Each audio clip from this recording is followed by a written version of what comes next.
Halo Sobat Alternativa, balik lagi ke video kali ini kita akan bahas terkait dengan huruf tebal. Nah, apa sih sebenarnya huruf tebal itu? Huruf tebal itu adalah huruf yang dituliskan dengan jarak yang lebih besar daripada huruf pada umumnya. Terlihat lebih besar dibandingkan huruf biasanya. Ini terlihat dari proporsinya ya teman-teman ya. Nah, di mana saja sih penggunaan huruf tebal? Yang pertama, huruf tebal itu dipakai untuk menegaskan bagian tulisan yang sudah ditulis miring. Nah, ini adalah aturan yang pertama teman-teman ya. Di sini ada contohnya, arti kata et pada ungkapan divide et impera itu adalah dan. Nah, penggunaan et ini sudah dimiringkan. Jadi ketika dia itu nanti dikutip di dalam suatu tulisan, ini seharusnya dia juga dimiringkan dan menggunakan huruf tebal ya teman-teman ya. Di sini penulisan divide et imperanya harusnya dimiringkan semuanya teman-teman ya. Ini ada kesalahan tadi. Nah, terus untuk yang kedua, huruf DH seperti pada kata Ramadan itu tidak terdapat dalam ejaan bahasa Indonesia. Penggunaan DH itu harusnya dia ditulis miring teman-teman, dan ketika dia dikutip di dalam suatu ungkapan, untuk menegaskannya kita perlu memakai huruf tebal untuk penulisan katanya atau hurufnya saja yang dikhususkan seperti itu. Nah, lanjut untuk contoh yang kedua.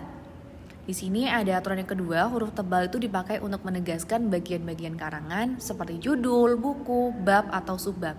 Nah, di sini contohnya ada bab 1 pendahuluan.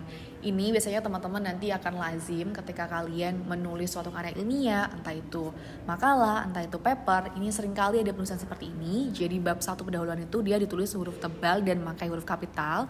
Kalau untuk subbabnya, latar belakang, masalah, dan tujuan itu tetap menggunakan huruf tebal, tetapi cuman menggunakan huruf kapital di setiap awal katanya, kecuali untuk kata tugas. Nah, di sini ada catatan teman-teman, dalam naskah tulisan tangan atau mesin tik bukan komputer, itu huruf tebal ditulis atau ditandai dengan garis bawah 2 kayak gitu. Nah, di sini teman-teman ada soal, silakan teman-teman untuk di-post terlebih dahulu videonya dan nanti teman-teman bisa dijawab ya. Oke, kita masuk ke soalnya, manakah penulisan yang benar sesuai dengan kaidah. Kita lihat di opsi A itu ada penulisan 1.1 latar belakang dan masalah. Di sini dia itu kesalahannya penulisannya teman-teman, dia caps lock semua atau menggunakan huruf kapital semua. Ini salah ya. Seharusnya itu cukup di setiap awal kata yang saja yang kapital. Nah, kata dan itu juga tidak perlu kapital teman-teman. Ingat karena dia adalah kata tugas. Jika kita mengingat di video sebelumnya untuk huruf kapital, kata tugas itu tidak perlu kapital kecuali jika dia nanti memang di awal kalimat. Jadi di sini salah ya. Kalau yang B, latar belakang dan masalah, ternyata di sini dikasih garis bawah nih. Nah, ini nggak boleh juga teman-teman, seharusnya dia itu ditebalkan seperti itu.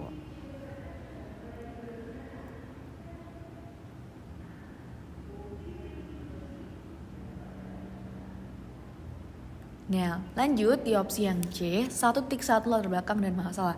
Nah, ini adalah opsi yang paling tepat teman-teman. Penulisannya dia menggunakan huruf kapital setiap awal katanya, kecuali untuk kata tugas. Yang dan ini nggak perlu kapital, dan itu sudah sesuai. Yang D ini malah dia itu pakai dicoret nih. Nah, ini juga tidak sesuai ya teman-teman ya. Seharusnya dia sama seperti pembetulan di opsi yang C, itu dia menggunakan huruf tebal, tidak perlu dicoret.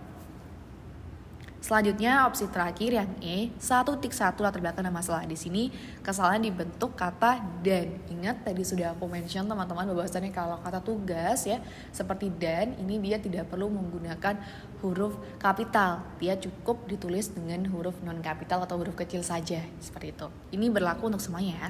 Oke, jadi jawabannya itu yang C. Oke, see you di next video.